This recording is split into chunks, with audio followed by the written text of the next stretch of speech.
महोदय, स्वरोजगार से जुड़े लोगों की एक बड़ी समस्या होती है उनकी मासिक आय का अनियमित होना।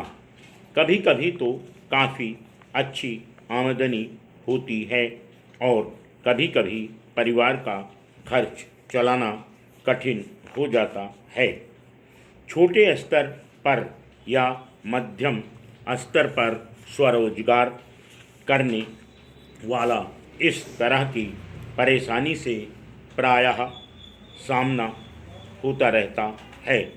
उदाहरण के लिए शेयर बाजार से जुड़े लोगों की स्थिति पिछले 3 वर्षों से खराब चल रही है, जबकि इससे पूर्व शेयर दलालों, उपदलालों, मर्चेंट बैंकरों आदि को अच्छा काम मिल रहा था।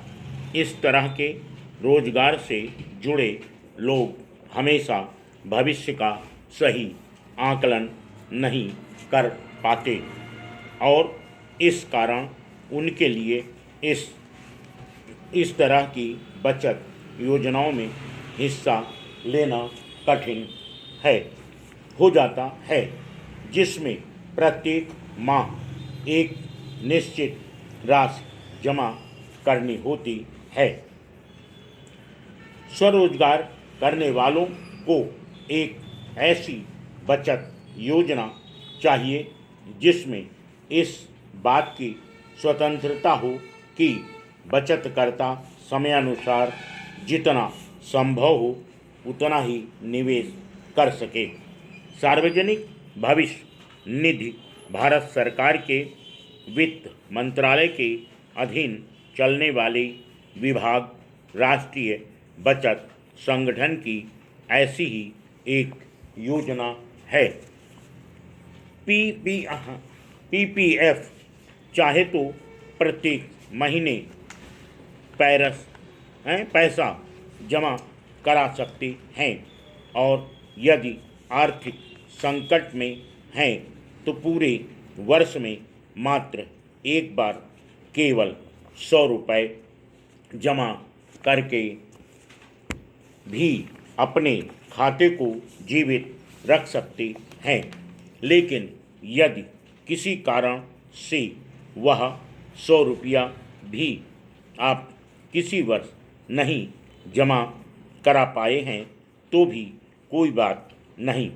इस 15 वर्षीय बचत योजना में प्रतिवर्ष न्यूनतम 100 रुपये की राशि के साथ 10 रुपये दंड के रूप में जमा कर आप अपना खाता जीवित रख सकते हैं। यदि यह भी नहीं करते हैं तो भी कोई बात नहीं। आपने जितना रुपया अपने खाते में जमा किया है उस पर ब्याज जोड़कर जो राशि बनती है 15 वर्ष पूरा होने पर वह आपको मिल जाएगी। पीपीएफ में रुपया जमा करने नहीं करने की स्वतंत्रता इसकी सबसे बड़ी विशेषता है। वर्ष में आप जब जब चाहें रुपया जमा करें, लेकिन एक वर्ष में आप अधिकतम 12 बार रुपया जमा कर सकते हैं। अर्थात आप चाहें तो प्रत्येक महीने एक बार जमा करें, लेकिन पूरे वर्ष में अधिकतम 12 बार तथा कुल राशि 60,000 रुपये तक ही जमा की जा सकती है। आगे उस वर्ष आप कोई जमा नहीं कर सकते। Full stop. नेक्स्ट। महोदय, शासकीय प्रोत्साहन के कारण सोयाबीन खरीफ की एक प्रमुख फसल बन चुकी है। पिछले 25 वर्ष में सोयाबीन कृषि के अंतर्गत इसका क्षेत्र विस्तार सन 1970-71 के 0.03 हेक्टेयर की तुलना में वर्ष 1995-96 में 48.50 लाख हेक्टेयर से बढ़ चुका है और सन 2000 तक इसका फैलाव 73 लाख हेक्टेयर तक करने के भरपूर शासकीय प्रयास हो रहे हैं। हमारे देश में कृषि भूमि का विस्तार तो हो नहीं सकता, ऐसे में परंपरागत रूप से उगाई जा रही फसलों का ही स्थान सोयाबीन ले रही है। ज्वार, मक्का जैसी फसलों के निरंतर घटते क्षेत्रफल के कारण सोयाबीन की खेती को अधिक बढ़ाने और लोकप्रिय करने और खाद्यान्न के रूप में गेहूं को निरंतर बढ़ती मांग के फलस्वरूप इसके बढ़ते भाव से वर्ष 1996-97 में देश की गरीब जनता त्राहि कर चुकी है। भारत सरकार भी इस गंभीर स्थिति का आकलन कर 40 लाख टन गेहूं विदेशों से आयात करने को विवश हुई है।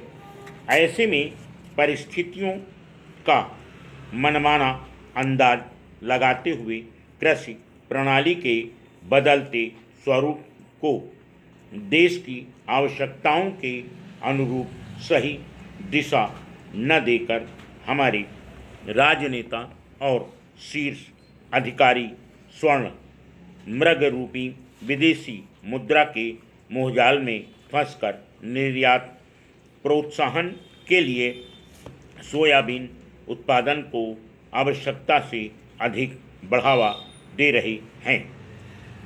देश में सोयाबीन उत्पादन और क्षेत्र आच्छादन की दृष्टि से लगभग 70% योगदान मध्य प्रदेश का है।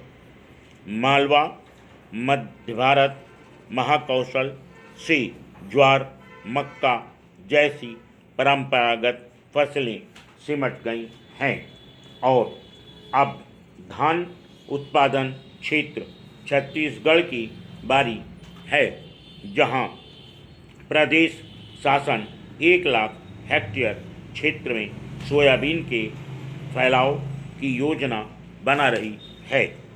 आदिवासी और ग्रामीण अंचलों में चाहे ग्रामीण जन और कृषि मजदूर भूख से तरसें, लेकिन प्रदेश के कृषि विभाग का एक सूत्रीय कार्यक्रम है। सोयाबीन की खेती का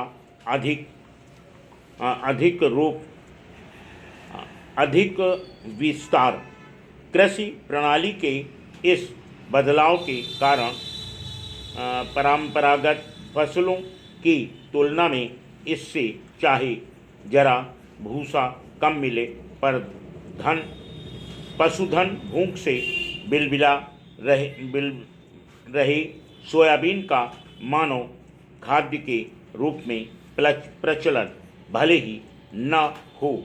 सोया खली का प्रदेश में पशु खाद्य के रूप में न्यूनतम उपयोग हो, लेकिन विदेशी मुद्रा के लाभ में सोयाबीन का फैलाव जरूरी है। ऐसी ही शासन की नीति बन गई प्रतीत होती है। इस नीति निर्धारण में महत्वपूर्ण भूमिका संगठित सोया उद्योग निभा रहा है। फुल